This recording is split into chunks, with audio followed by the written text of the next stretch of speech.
might even come. Rather than messing around with microphones, I think, and pass them around, we'll just start. I'll probably just switch it off, or shout, or I'll point it this way. So I've got a question for the panel, and I think it's all of them, is that IFC gets a proper beasting on Twitter and on LinkedIn and all these other things. Why has it got a bad reputation, and is it justified? So I think we'll start off with Daniel at the end.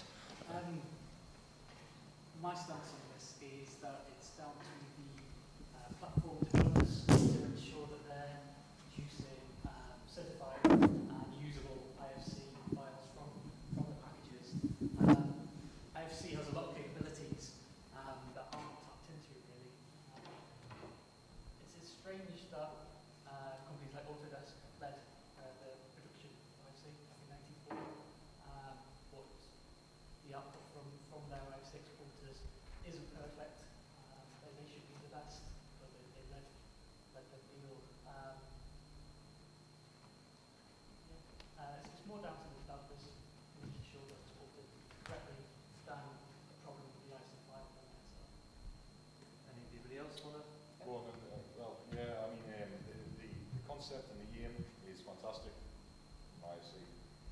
From a teaching point of view, there's this theory that if you're training somebody, you show them something that works, and if you're teaching somebody, you show them something that doesn't work, so they can identify problems. And I've got to admit, when I do some training sessions, I tend to use Revit files, so I'll go Autodesk exporting out of Revit to Autodesk Navisworks platform, because you don't want it to not work on the day. And when I'm teaching my students, I tend to show loss of data, loss of colour, things like that with IFC. So the concept's fantastic, it is great.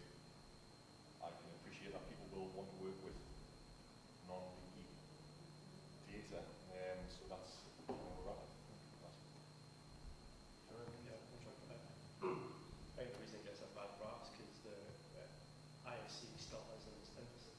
It's still not perfect, but the problem is we're being forced down the IFC route because everybody thinks it's like the golden release that will work, but it just doesn't work yet.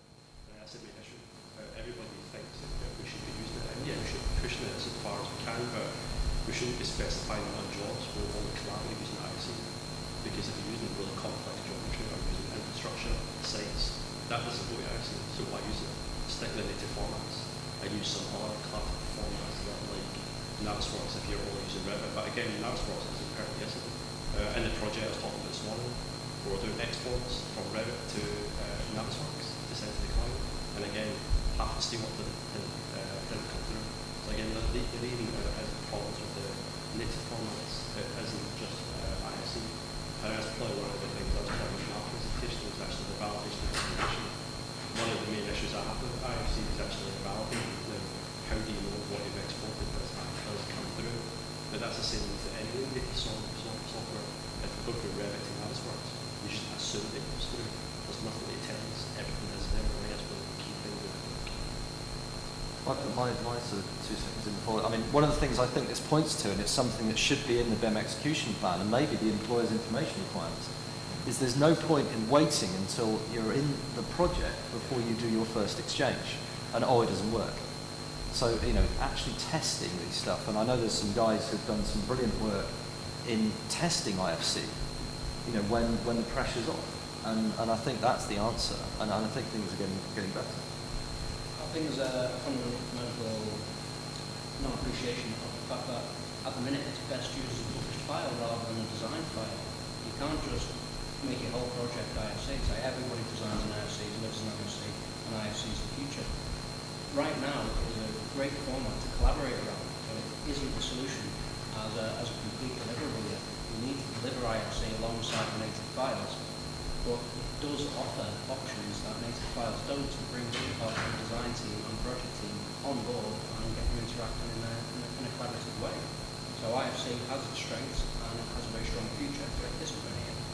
There's also, for those of your sort of BIM beginners, as it were, there are quite a few free viewers for IFC. So the other thing that's not been mentioned is the fact that it enables you to use products like Taka BIM Site, Navisworks Freedom, and Celebi Model Viewer enable you to sort of look at these pieces of these models and perhaps distribute them to people that wouldn't normally be able to view them. So I think, well, any questions from the floor? Be really, if you be candid, if you think you've been talking about Kobe all day long and I have no idea what you're talking about, anything like that, just stick up your hand. We'll start with the gentleman with grey. I'm a devil's all the time trying to get my head around LOD. Which means, firstly, for the level of detail, level of vision, level of development. And then see the American standard, which has LOD 100, 200, 300. And another standard which has LOD 0, 1, 2, 3. And I can't believe that any past 1182. Yeah, there is various ones here. Level of detail, which you could say is the graphical granulation, which are the AECs of 0, 1, 2, 3. You then get the AIA, which is the level of development, which is 100, 200, 300. AIA is the American Institute of Architects. Institute of Architects. It's called the AIA E22, 2008. I think it was one released this year. And you've also got BIM4FREE in New York, who just released the LED specification, which goes through the AIA table of all the different elements and all the different LEDs and what should be produced at every LED. So that's a good specification of what you're going to deliver at each stage of the project to whatever LED stack you're delivering to. So there is documentation starting to come out now.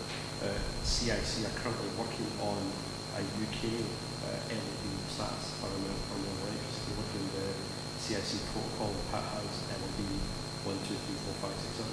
Again, but that's just mapped to plan lines.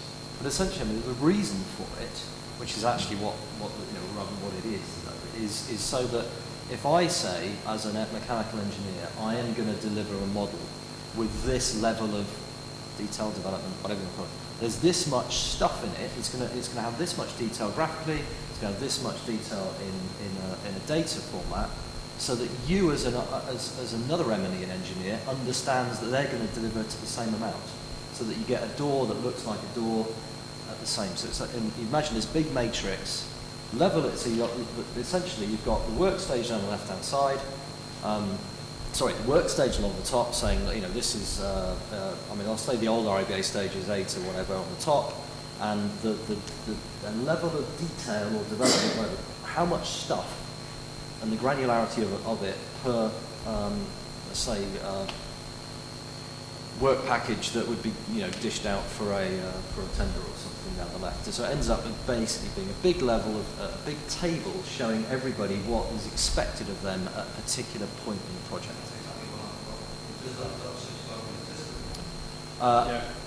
Well, yes. it does, but if you go to the BIM4, there's the LED specification, which does do a very good job.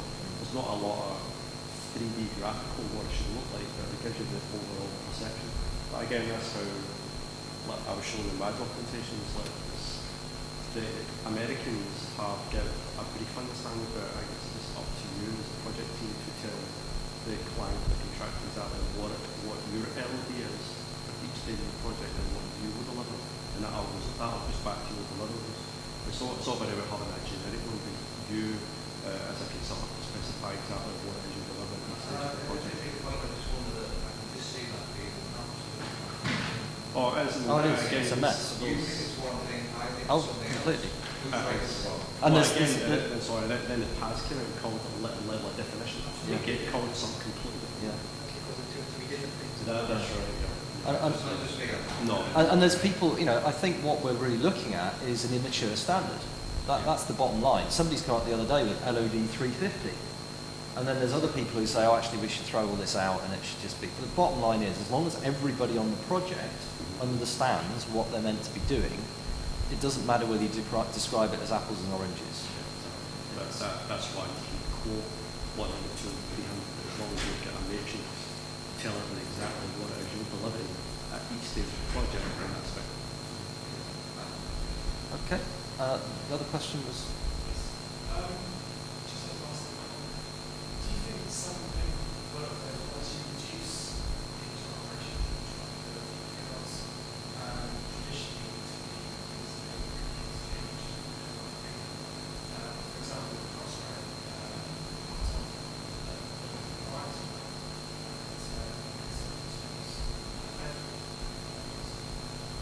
so